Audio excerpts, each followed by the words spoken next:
Nous allons commencer donc la deuxième partie de notre causerie du 4 octobre 2012.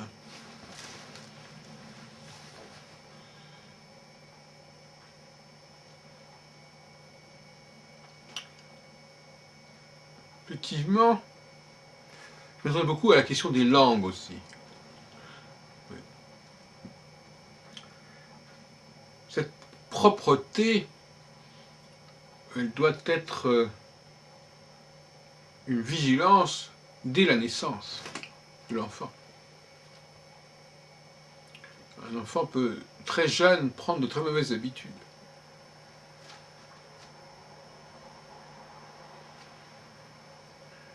Ça peut paraître bizarre, mais un critère déjà qui me paraît important, c'est que c'est pas la saleté qui fait problème, c'est de ne pas se nettoyer. Ceux qui pensent qu'ils peuvent éviter de se nettoyer en ne se salissant pas sont des imbéciles. Il y a toujours un phénomène de flux et de reflux.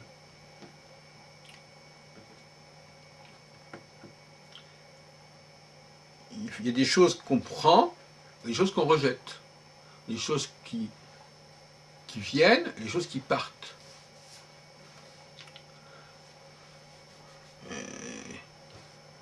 Quelqu'un qui ne saurait pas laver quelque chose, il essaierait à tout prix de ne pas le salir, mais ça n'a aucun sens.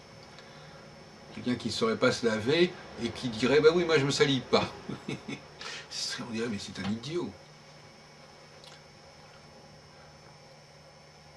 Donc il ne s'agit pas de rejeter la saleté, il s'agit de savoir l'évacuer quand c'est nécessaire, au moment où c'est nécessaire. À propos des langues, il est clair que, d'une certaine façon, le signifié, ce qu'on appelle le signifié en linguistique, est une sorte de saleté par rapport au signifiant. Comme une nourriture est une saleté par rapport à une assiette, ou une boisson est une saleté par rapport à un verre. Ce sont des choses qui viennent souiller, qui viennent maculer.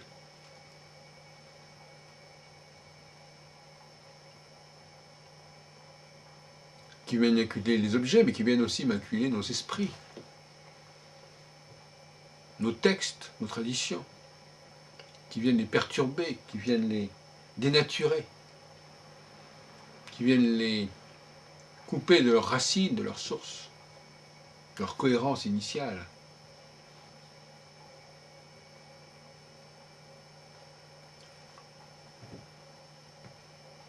Apprendre une langue, par exemple, c'est un exercice qui peut être très perturbant quand c'est mal mené. Parce qu'une langue, justement, c'est un peu comme dans le cas de l'astrologie, c'est un peu un fourre-tout. Et on ne peut pas tout mettre sur le même plan. Dans une langue, il y a l'épine dorsale, il y a la colonne vertébrale de la langue, et puis il y a des éléments périphériques. Et on ne va pas commencer à apprendre une langue par ces éléments périphériques.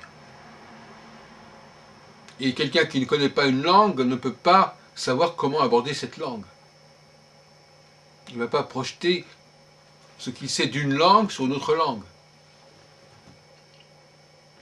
Donc ce qu'on demande quand on apprend une langue étrangère, notamment, mais toute personne qui apprend à parler, tout simplement, apprend une langue étrangère, même si c'est sa première langue, c'est que cette langue soit présentée de manière cohérente.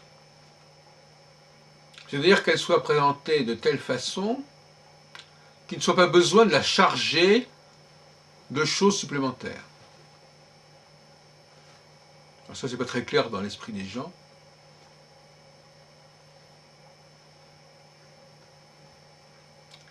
Normalement, notre intelligence, notre intellect nous permet de relier les mots entre eux. Mais pas les relier parce que ce sont des synonymes, on nous a dit ce mot-là va avec ce mot-là, même s'ils ne se ressemblent pas.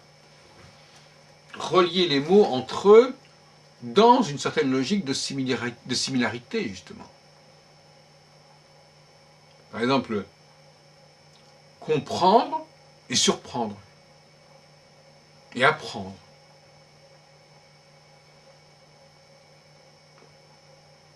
Il faut déjà commencer à apprendre ça quand on apprend une langue, la langue française.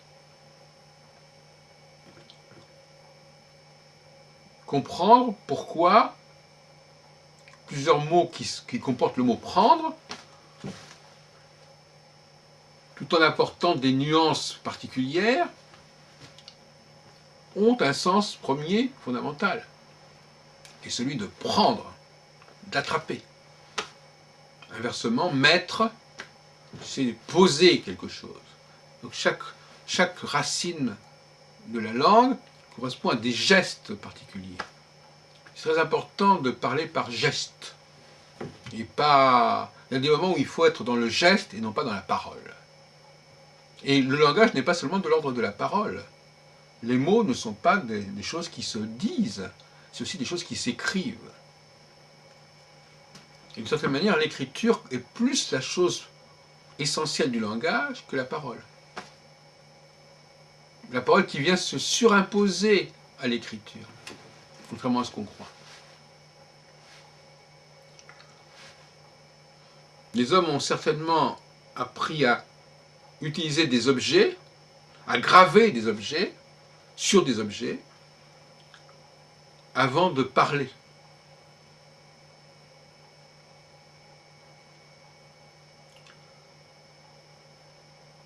Et donc, la simplicité, c'est aussi une forme de pureté.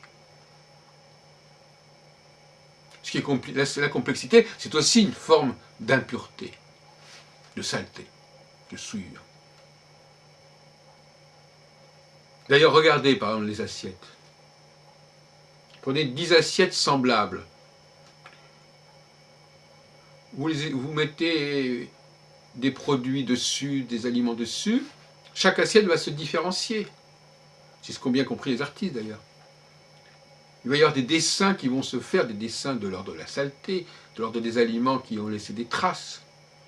Les traces, c'est aussi une forme de saleté. Donc on va passer de quelque chose d'extrêmement simple, où chaque assiette est identique à l'autre, à un phénomène où toutes les assiettes vont être différentes. Parce qu'elles seront différentes à cause des saletés différentes qui se seront incrustées sur elles.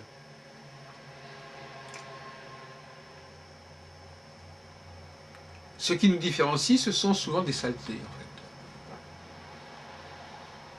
Ce sont des choses qui ont souillé notre esprit, notre âme, notre intelligence, notre mémoire, et qui font qu'on est différent des autres. Mais c'est une illusion, c'est une apparence, c'est une chimère, mais une chimère qui est nourrie par la saleté. Parce qu'il s'est posé sur nous et dont nous n'avons pas pu nous débarrasser. Il s'est incrusté. L'incrustation, c'est l'obstacle par excellence à la propreté. C'est tellement sale que c'est incrusté, dit-on. Il faut des produits beaucoup plus décapants pour se débarrasser de ce qui est incrusté. Par exemple, une chose qui est très belle à Paris, c'est le ravalement. Tous ces monuments qui, il y a 50 ans ou 60 ans, étaient repoussants de saleté, ils étaient grisâtres, ils étaient noirs. Et on s'en était fait une raison, on disait, oui, regardez Paris, c'est une ville noire, l'Arc de Triomphe était noir, etc. Et maintenant, on a appris à laver ces choses-là, à nettoyer. Et on a nettoyé les monuments, on trouve ça normal aujourd'hui, mais autrefois, on ne savait même pas comment nettoyer. Donc nous vivons dans une ville qui a su se nettoyer, Paris, et c'est un bon exemple à suivre. Il faut dégager, souvent la saleté empêche même de voir les choses, tellement c'est noyé sous la crasse.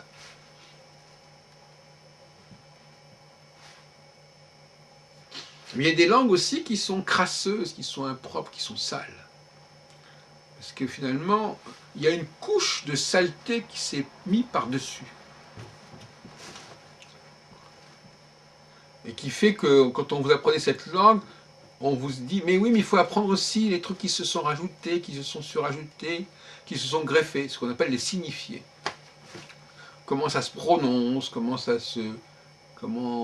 qu'est-ce que ça veut dire, voilà, alors on vous plaque des choses, des informations, alors que normalement, les langues elles-mêmes ont leur propre cohérence interne, les propres similitudes, leur propre réseau interne, elles n'ont pas besoin qu'on surimpose tout un réseau de synonymes. Le synonyme, c'est ce qu'il y a de pire, en fait. C'est ce qu'il y a de plus abrutissant, le synonyme. On dit tel et tel mot tel et tel mot qui n'ont pas du tout la même forme, mais qui ne serait pas du tout de la même façon, ont le même sens. Alors ça devient, c'est la folie.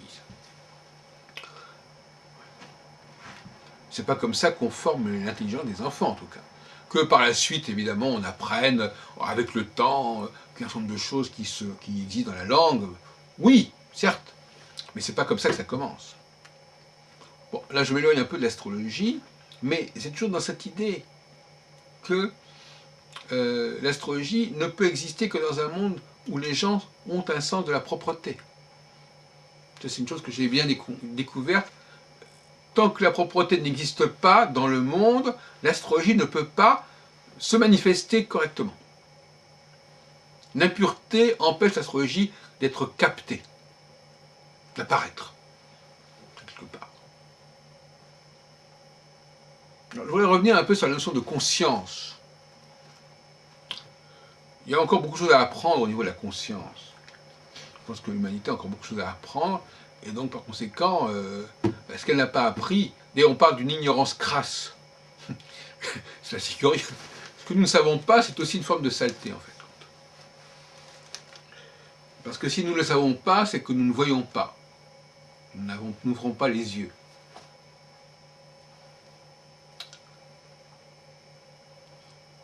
Notre rapport au cosmos, c'est que c'est vraiment un grand mystère. Comment savons-nous, comment ceux qui savent en tout cas, comment l'Homo astrologicus sait-il que telle planète passe à tel endroit? Est-ce qu'il a une représentation, une sorte de GPS du ciel dans la tête qui lui permet de savoir ce qui s'y passe, d'une sorte de radar en quelque sorte, sans même avoir à regarder le ciel en permanence? Il y a certainement quelque chose de cet ordre-là, quelque part. Quelque part, nous devons, certains d'entre nous en tout cas, nous devons avoir le ciel en tête, quelque part. Et savoir ce qui s'y passe, d'important pour nous, bien entendu. À ce propos, j'ai envie de revenir sur cette fameuse question des rapports entre astrologie et astronomie, parce que l'astronomie, quelque part, c'est aussi une forme de saleté pour l'astrologie. Ce sont les mauvaises herbes.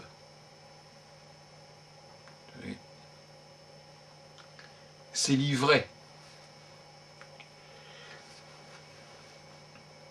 Certains disent aujourd'hui, on en entend de plus en plus, ah oui, mais l'astrologie, c'est l'astronomie, tout ce qui existe en astronomie, et tout ce qui existe dans le système solaire, forcément fait sens pour l'astrologie. Et l'astrologie doit trouver du sens, doit inventer un sens pour tout ce qu'on découvre au niveau astronomique. C'est sa vocation, on entend ça. Ouais. C'est un contresens historique. L'astrologie n'a pas du tout à comprendre tout ce qui se passe dans le cosmos. Elle doit prendre du cosmos ce qui sert à l'humanité, un point, c'est tout. Et l'humanité n'a pas besoin d'énormément de choses du cosmos. On l'a dit tout à l'heure, elle a besoin d'un certain cycle, qui a une certaine vitesse, qui est structuré et qui est balisé de façon simple et évidente et claire, et tout le reste, c'est de la saleté. Tout le reste de ce qui est astrologique et qui n'est pas ce que je viens de dire, c'est quelque chose qui salit l'astrologie, et qui n'en fait pas partie véritablement. Donc il y a toute une partie de ce qu'on appelle l'astrologie, qui n'est qu'une incrustation sur la vraie astrologie, et qui est quelque chose qui enrobe qui se surimpose à l'astrologie. Et on appelle ça l'astrologie.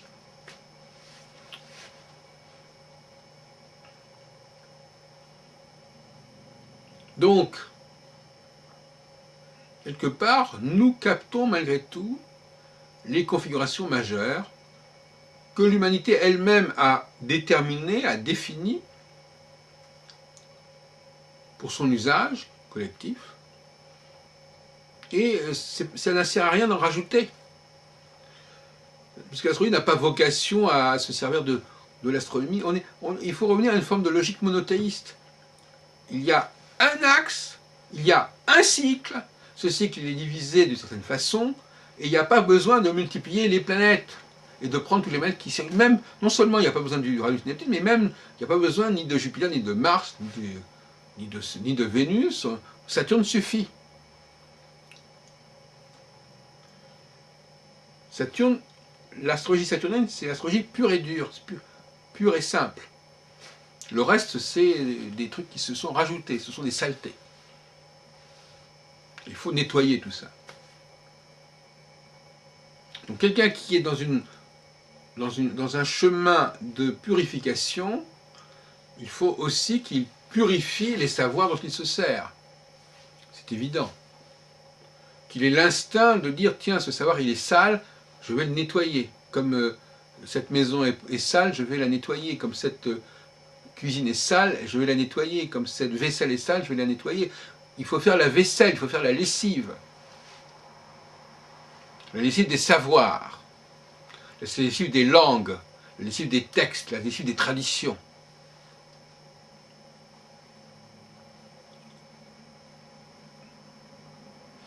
Il ne faut rien laisser il faut rien laisser de côté.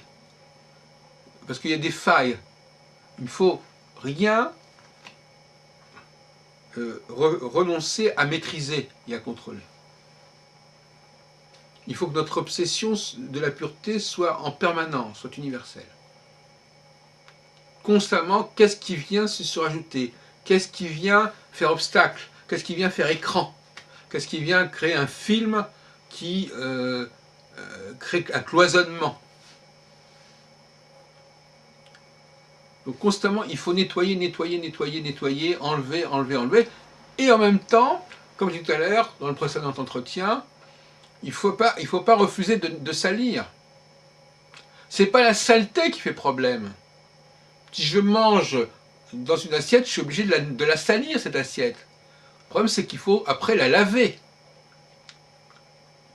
Il ne s'agit pas d'éviter de salir les choses, il faut savoir les nettoyer. C'est pas pareil. Donc l'enfant doit apprendre à la fois à se salir et à la fois à se nettoyer. Mais il faut qu'il apprenne cette dialectique nettoyer, salir, salir, nettoyer. C'est ça qu'il n'apprend pas. Même que par exemple,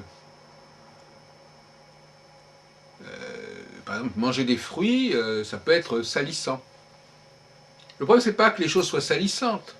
Le problème de savoir, c'est si c'est salissant, comment on fait pour nettoyer. Mais parfois, c'est nécessaire. C'est même indispensable de se salir. On peut se salir les mains et on les nettoie. Il faut un détergent, il faut un système pour purifier. Purifier, ça veut dire qu'il faut justement... on n'a pas besoin de purifier si rien ne se salit. Si rien n'est souillé. Nous passons notre temps à nous nettoyer, ça justifie qu'on puisse se salir.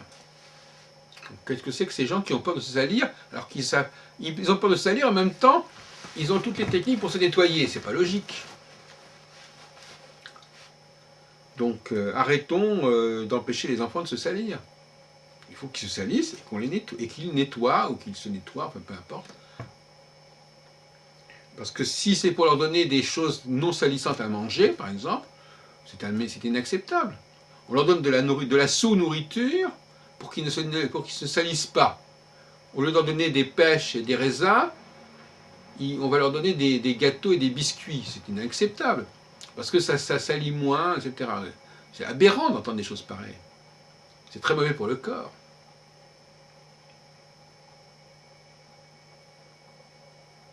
Et en plus, tous ces produits qui sont...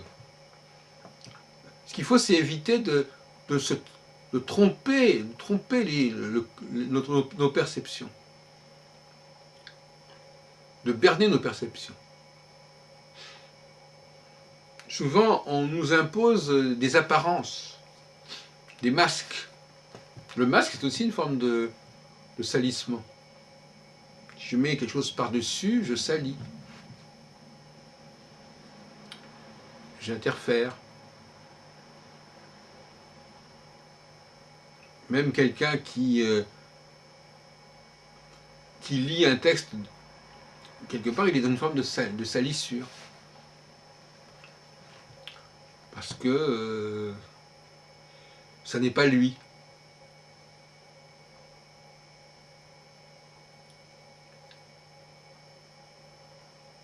La pire des saletés, c'est une saleté qui n'est même pas liée à la vitalité des choses.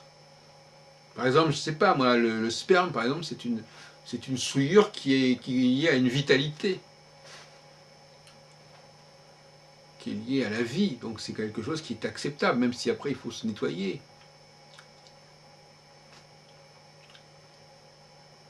Manger est un acte qui peut salir, mais qui est vital aussi.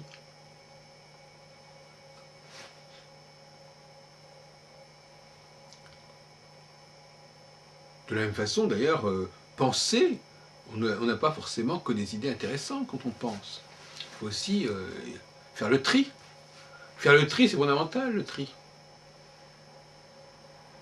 Trier, comme on dit tout à l'heure, séparer le bon grain de l'ivraie, comme dit l'Évangile.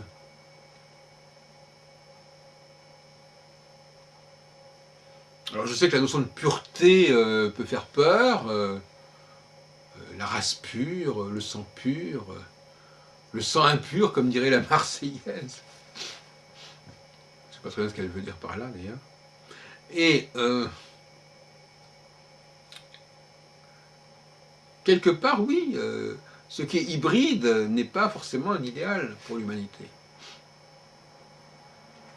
Les mélanges ne sont pas forcément un idéal. Les confusions ne sont pas forcément un idéal. Les compromis ne sont pas forcément un idéal. Loin de là. L'écologie, c'est une façon de nous parler de la pureté, quelque part. Mais on nous parle d'une pureté au niveau de l'environnement, mais on ne nous parle pas de la pureté intérieure. L'écologie, c'est aussi l'écologie de l'intérieur. C'est vivre dans un environnement pur, purifié, qui ne se laisse jamais envahir par la saleté, mais qui sait refouler la saleté régulièrement. Il y a un cycle. La propreté et la saleté, c'est un cycle. Il faut que ce cycle fonctionne. De la même façon, en astrologie, il y a un moment où effectivement il faut accepter des personnes qui ne sont pas très intéressantes parce qu'elles font un peu la jonction, elles font un peu le relais. Quand les personnes qui ont vraiment le potentiel sont en vacances. Mais ces personnes-là, il faut les prendre, mais il faut aussi les rejeter quand c'est nécessaire. La notion de rejet, c'est aussi la notion de pureté. Par exemple, j'achète des fruits, il y en a qui sont bons, il y en a qui ne sont pas bons. Il faut faire le tri, il faut rejeter les fruits qui sont abîmés ou qui n'ont pas de goût, tout simplement, ou qui ne sont pas assez mûrs, peu importe. Quand vous achetez des fruits, il faut toujours faire un tri. Prendre, trier. Trier, c'est aussi une façon de laver. On lave parce qu'on enlève les choses qui sont indésirables, qui sont impures pour notre goût, pour notre esthétique. Beaucoup de choses se relèvent de l'esthétique en réalité. Alors récemment, justement,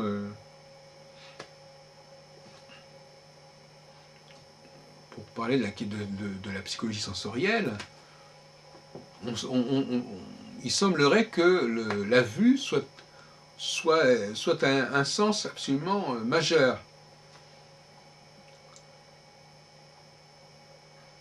La vue, c'est le sens principal de l'humanité. Tout ce qui est visuel. L'ouïe, l'odorat, le goût, ce sont des sens secondaires, qui ne sont d'ailleurs pas réservés à l'homme.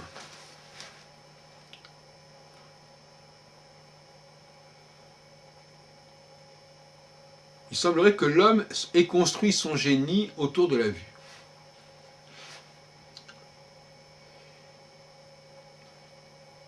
Par exemple,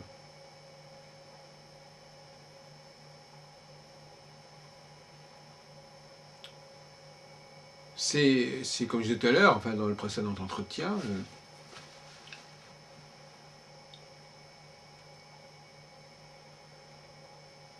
la vue, c'est ce qui nous permet d'avoir une grande rapidité de perception.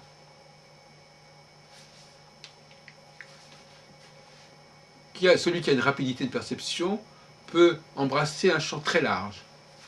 Celui qui a une médiocre rapidité de perception va embrasser un champ beaucoup plus large, beaucoup plus bref, beaucoup plus étroit. Et ça, c'est rédhibitoire pour quelqu'un qui veut diriger,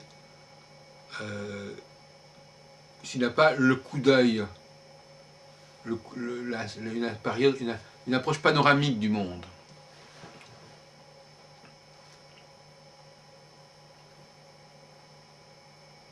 Une vista. Le mot Weltanschauung, qui veut dire représentation du monde, ça comporte le mot Schau, qui veut dire le regard, qui veut dire voir les choses, montrer les choses. Une vision du monde. Le prophète, d'ailleurs le mot prophète lui-même veut dire celui qui voit, en fait.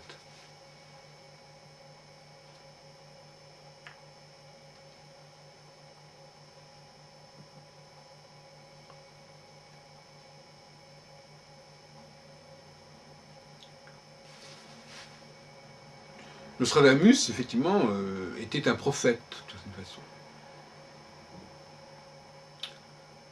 C'est un astrologue, le drame de Nostradamus, c'est un astrologue qui faisait son travail de faiseur d'almanach. Tous les ans, il avait ses 48 thèmes à faire, un chaque semaine, avec la nouvelle lune, le quartier de lune, la pleine lune. Il fallait que pour chaque semaine, il écrive un topo, et ça apparaissait dans un almanach avec les 48 cartes du ciel qu'il faisait. Enfin bon. Et à un moment donné, il en a eu assez de ça, alors il a continué à le faire, on le faisait faire par des assistants, mais lui, il voulait dresser des réflexions beaucoup plus à long terme, au moins sur 10 ans par exemple, sur 7 ans. Par exemple, oui, c'est ça. Et donc il a abandonné, si on peut dire, il a mis un peu en veilleuse le travail annuel, qui était un travail à courte vue, c'est le cas de le dire. Et il a dit, bon, on va essayer de travailler balisé sur plusieurs années. Ça, c'est un côté de Nostradamus qu'on ne connaît pas assez. Parce qu'on connaît Nostradamus faisant des almanachs, des pronostications annuelles. On connaît un Nostradamus sur les quatrains, on ne sait pas très bien de quoi ça parle et où ça va. Mais en réalité, le vrai Nostradamus, ce n'est ni l'un ni l'autre. C'est un Nostradamus qui nous parle du cours des choses sur un certain nombre d'années. Il considère que l'astrologue, c'est quelqu'un qui annonce le futur. Et pas au niveau de l'année, au niveau je dirais de 7 ans par exemple. Bon, je ne dis pas exactement que c'est sa démarche à lui, mais enfin globalement ça revient à peu près à ça.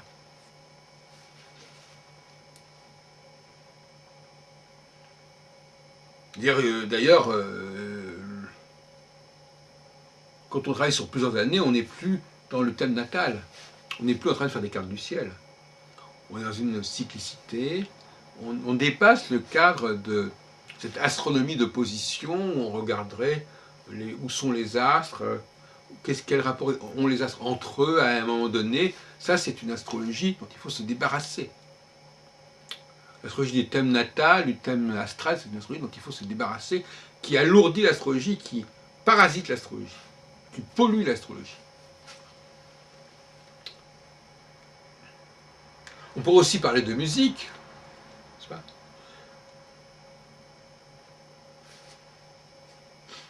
Il y a aussi des façons de polluer. La musique aussi est un monde qui est pollué. Tout est. D'ailleurs, il y a de la pollution partout, de toute façon.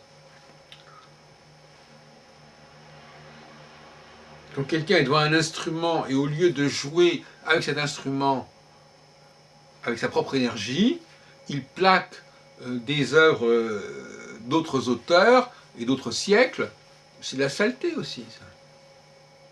Ça interfère avec. Normalement, quand quelqu'un est en face de vous, il faut que les choses qu'il vous donne soient des choses qui viennent de lui, de ses tripes.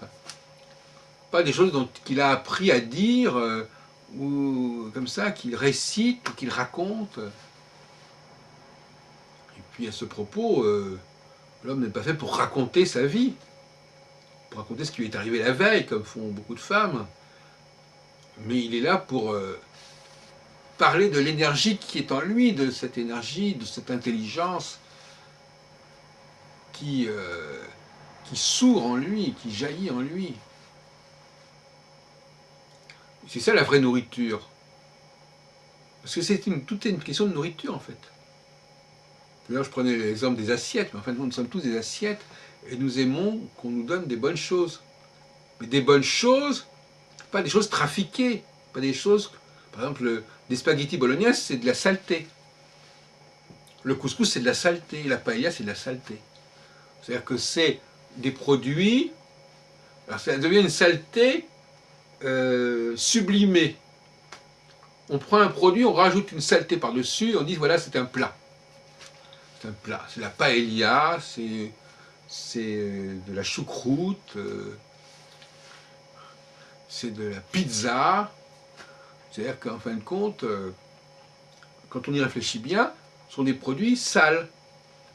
Des produits sur lesquels on a mis des revêtements, qu'on a rajouté par-dessus quelque chose, pour qu'on n'ait pas directement rapport avec le produit.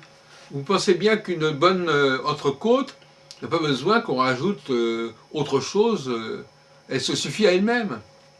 Voilà le mot-clé. La pureté se suffit à elle-même. Et donc dans beaucoup de cas, elle n'a pas besoin qu'on rajoute quelque chose. Donc la saleté, c'est souvent un recours pour justement couvrir une insuffisance.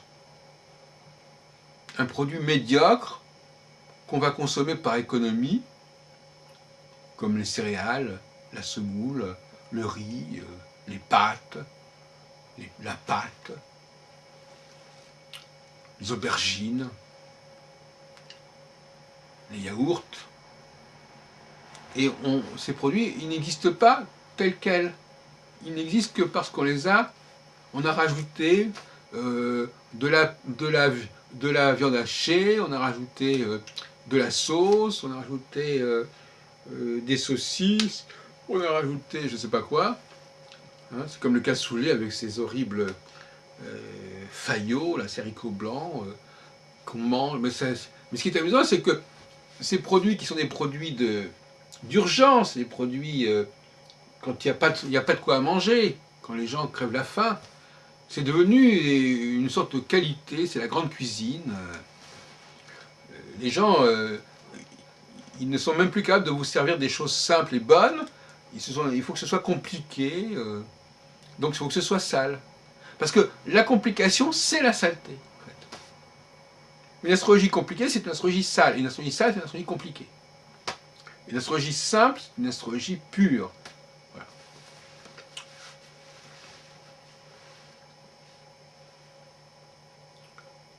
Donc l'astrologie, elle a un message, elle a une mission à remplir dans le monde. C'est un message de pureté, justement. Le ciel, d'une certaine manière, doit être perçu dans sa pureté. Et non pas avec des projections compliquées, mythologiques, qui viennent le salir, en fait, quelque part.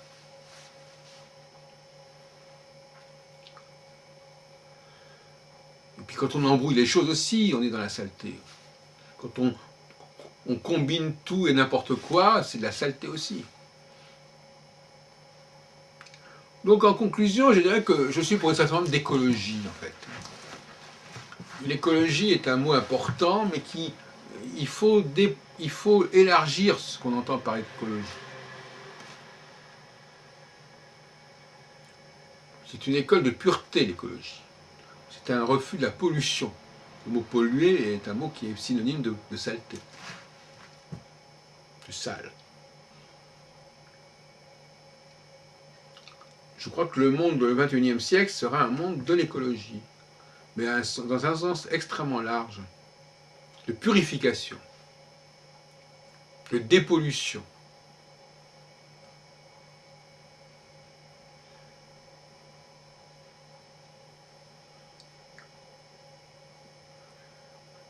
Et ce n'est que dans un monde de purifié que l'astrologie pourra véritablement apparaître dans toute sa force, dans tout son dessein.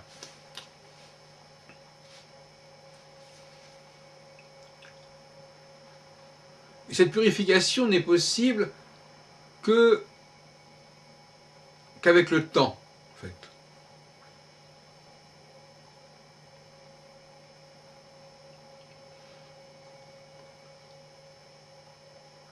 Parce qu'avec le temps, la saleté finit toujours par s'en aller, malgré tout.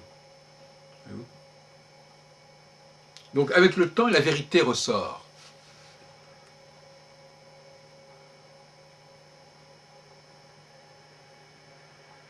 Donc, quelque part, quelqu'un qui est dans la saleté, il ne veut pas qu'on attende. Parce qu'il sait très bien que si on attend, ça va tomber. La saleté va tomber, tôt ou tard. Donc il joue dans le très court terme.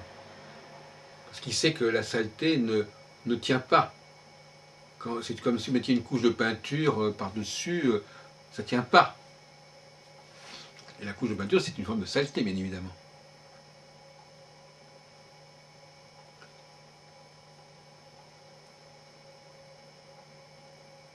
Donc il faut dépoussiérer, décrasser, désinfecter, détacher, c'est-à-dire enlever des taches,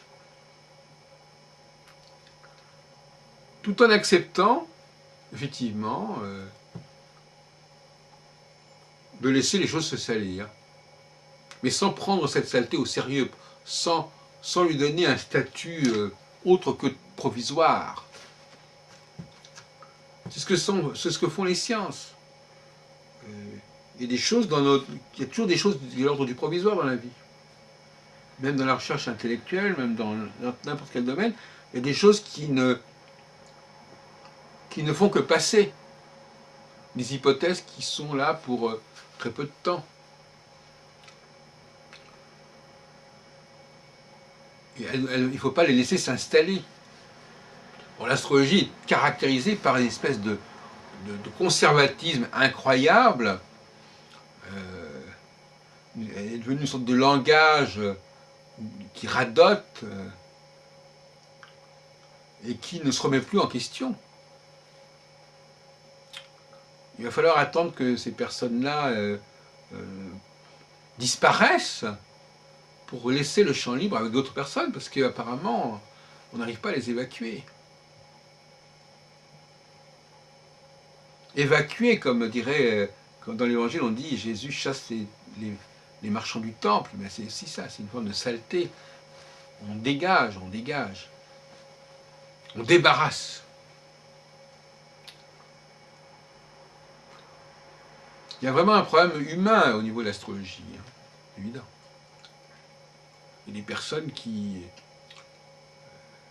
prennent la place, qui sont là et qui finalement entravent l'évolution de l'astrologie. On entrave la réforme de l'astrologie. Réformer, c'est aussi une forme de nettoyage. Il faut que l'astrologie sorte de son ghetto. Et vous savez, dans un ghetto, comme dans un endroit fermé comme cela, il y a un manque d'aération, donc quelque part, ben, ça ne sent pas très bon. C'est enfumé. D'ailleurs, effectivement, le fait d'avoir fait la guerre à la fumée, à la cigarette, c'est une bonne chose. Et aujourd'hui, on est de moins en moins disposé à supporter une odeur de tabac à côté de nous. Mais ça, ça va dans le sens de la purification, de la pureté.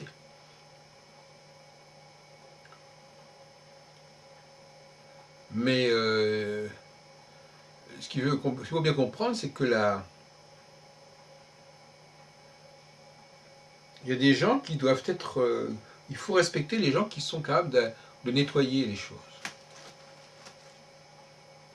Enfin, un grand scientifique, un grand chercheur, un grand penseur, c'est quelqu'un qui est dans une logique de nettoyage, dans une dynamique de nettoyage, de nettoiement.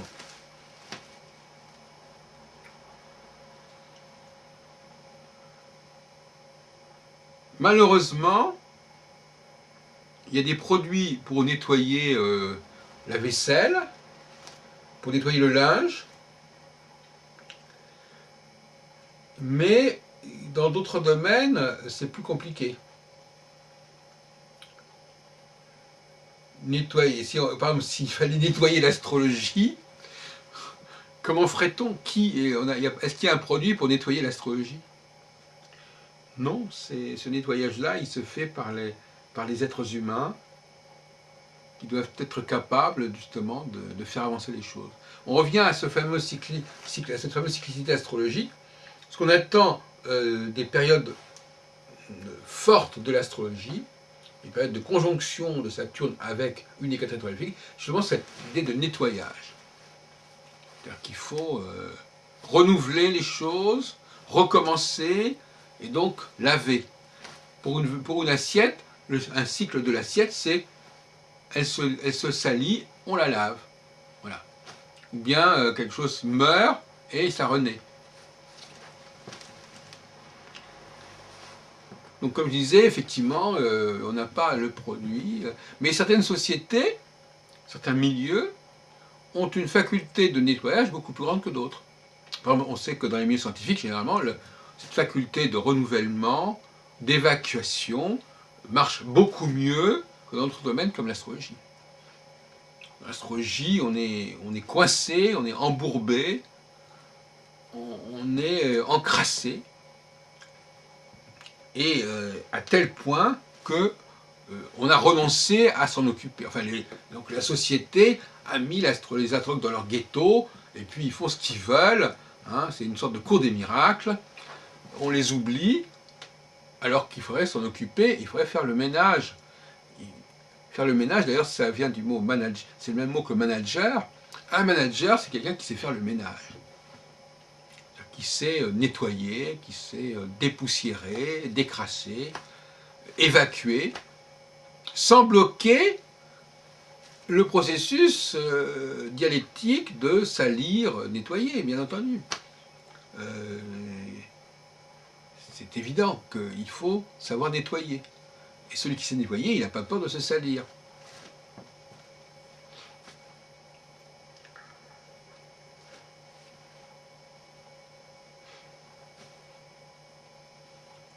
On peut dire que les produits, ce qui est comparable à des produits pour l'entretien, des produits de ménage, au niveau d'une société, eh bien, ce sont certains personnages qui ont une certaine force détergente, si on peut dire. Et donc on a besoin de certains... C'est d'ailleurs pourquoi on paye parfois à prix d'or certains présidents pour responsables de société, parce que, en fin de compte, eux, ce qu'on attend d'eux, c'est qu'ils mettent de l'ordre, et de l'ordre, qu'ils mettent de la propreté. Et c'est assez rare, c'est une denrée assez rare. Donc, une société qui se respecte, elle fait venir des personnes qui sont capables de faire le ménage. de dégrossir, d'enlever ce qui est en trop, ce qui se surajoute, et ce qui empêche les choses de vivre normalement. Alors, par exemple, effectivement, dans certains cas, ça implique de mettre les gens au chômage, de créer des plans sociaux, etc. C'est clair. Il faut savoir nettoyer, il faut savoir laver. Et à partir de quand une société est bien lavée, elle fonctionne mieux et par conséquent, à ce moment-là, elle est capable de recruter à nouveau. Enfin bon, c'est assez compliqué. Mais effectivement, une société qui ne sait pas nettoyer, donc qui ne sait pas débaucher, qui ne sait pas se débarrasser de son personnel, eh bien, elle ne sait pas recruter non plus. C'est un cercle mission, c'est très bien ça. Empêcher les gens de mettre fin à des contrats, c'est aussi les décourager d'embaucher. Parce qu'ils ne vont pas vouloir embaucher, parce qu'ils vont dire, mais si j'embauche, après j'aurai ça sur le dos. C'est là qu'il y a un blocage au niveau économique, au niveau de l'emploi. Mais aussi, et je terminerai là-dessus, il faut des gens capables de faire le ménage. Et donc l'astrologie doit se doter de gens capables de faire le ménage et de, s'il le faut, évacuer des choses qui peuvent avoir un intérêt ponctuel, temporaire, mais qui ne font pas partie intégrante de l'astrologie.